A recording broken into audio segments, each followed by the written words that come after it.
Thank you, Madam Speaker.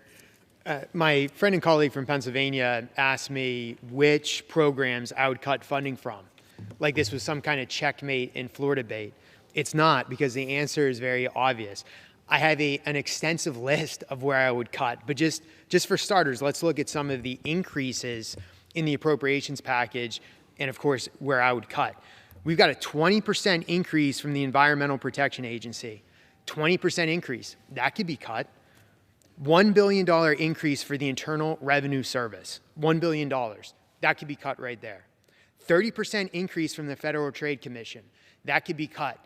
And don't take my word for it. Not one, but two of the commissioners of the FTC said they don't even need this increase. There's money that you can cut right there. 12% increase to maintain and improve federal buildings. I don't know if anybody across the aisle has paid attention, but most of the people in these federal buildings have been working remotely from home for the last 2 years. Yet we need to increase funding to federal buildings that are literally sitting empty as people work from home. Then we have a lot of bad ideas regarding climate. $100 million is provided for the president's proposal to use the Defense Production Act authorities to accelerate domestic manufacturing of select clean energy technologies. That can be cut. And while we're talking about the shift to clean energy technologies, let's just be honest, who benefits from this? China, because they're the ones that are selling the rare earth elements that are going into things like solar panels.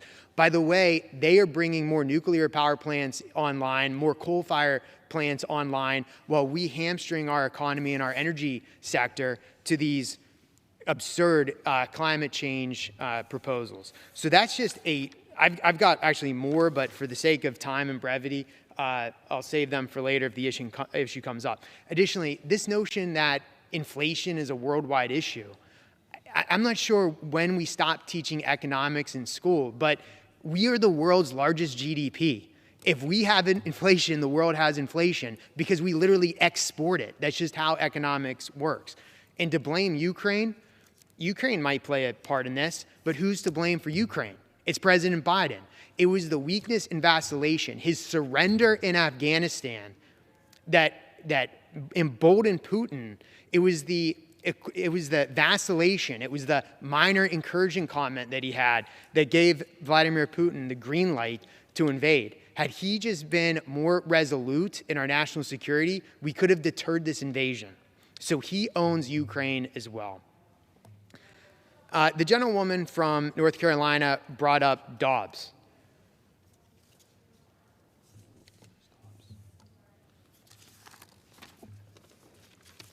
I just want to quote the actual decision because I think a lot of the points in Dobbs were taken out of context. The court made it clear in that decision that that the decision on abortion should not be, and I'm going to quote, not be misunderstood or mischaracterized to cast doubt on precedents that do not concern abortion, end quote. The court went out of its way to state that they're not concerned about contraception, despite the gentlewoman from North Carolina saying the otherwise. But let's go back to Dobbs. The leak of the Dobbs draft Supreme Court decision, since that point, there's been 70 violent attacks and threats on churches, pregnancy centers, and pro-life organizations. These attacks consist of vandalism, they consist of destruction of property, arson, and even included protesters breaching the Arizona state capitol, forcing legislators to evacuate. Radical pro-abortion groups have proudly declared, and I quote what they're saying, open season on pro-life pregnancy centers. Well, these organizations are providing critical resources to pregnant women, infants, and families. Republicans want to protect public safety. We want to ensure pro-life organizations can continue helping women and babies in need. That's why, if we defeat the previous question, I will personally offer an amendment to the rule to immediately consider H-Res 1233, a resolution affirming the importance of pro-life crisis pregnancy centers, condemning the violent attacks by far-left extremist groups, and calling upon the Biden administration to use all appropriate law enforcement authorities to uphold public safety and protect the rights of pro-life facilities, groups, and churches. Madam Speaker, I'd also ask for unanimous consent to insert the text of my amendment into the record, along with any extraneous material immediately prior to the vote on the previous question. Objection so ordered. Thank you, Madam Speaker.